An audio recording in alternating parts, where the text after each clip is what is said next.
Street culture. Street culture. Street culture.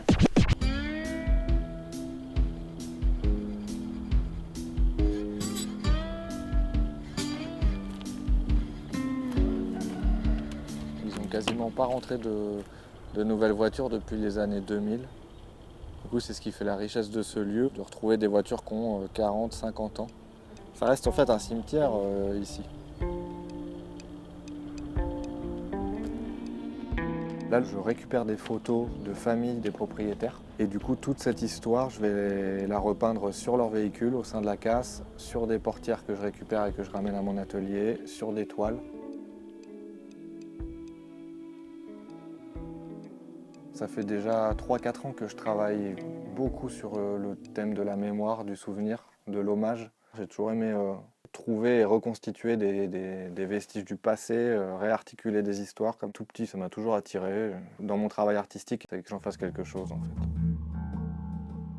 J'ai pas vraiment de support de prédilection. Je navigue entre plein de choses différentes. Je fais de la peinture figurative, j'essaye d'exprimer des choses sensibles à travers ça, de dégager des émotions, surtout raconter des histoires.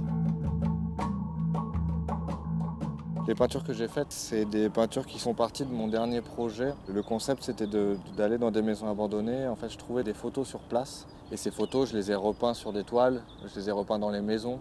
J'ai pris la mémoire de ces gens-là et je l'ai exportée ailleurs. Par exemple, ici sur des véhicules ou des murs partout en France. J'ai redonné vie un peu à tout ce passé qui est totalement oublié et figé en fait. Avec les maisons abandonnées, il y a plus un travail d'archéologie. Alors que là, du coup, c'est plus un travail social parce que je suis aux côtés des gens. Et mon travail, il se nourrit des moments que je passe avec eux. Quand j'ai fouillé dans les photos pour sélectionner lesquelles étaient les plus intéressantes, plus on fouillait dedans, plus ça faisait remonter des souvenirs. Et c'est ce qui était intéressant. En fait, on se rend compte quand même que c'est un peu un trésor familial.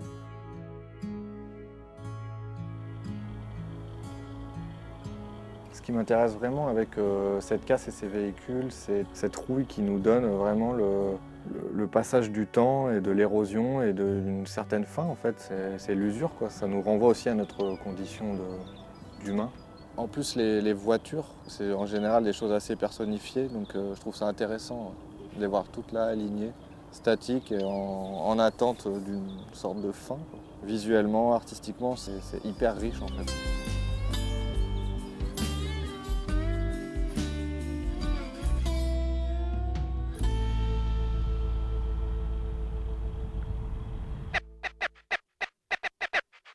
Street culture.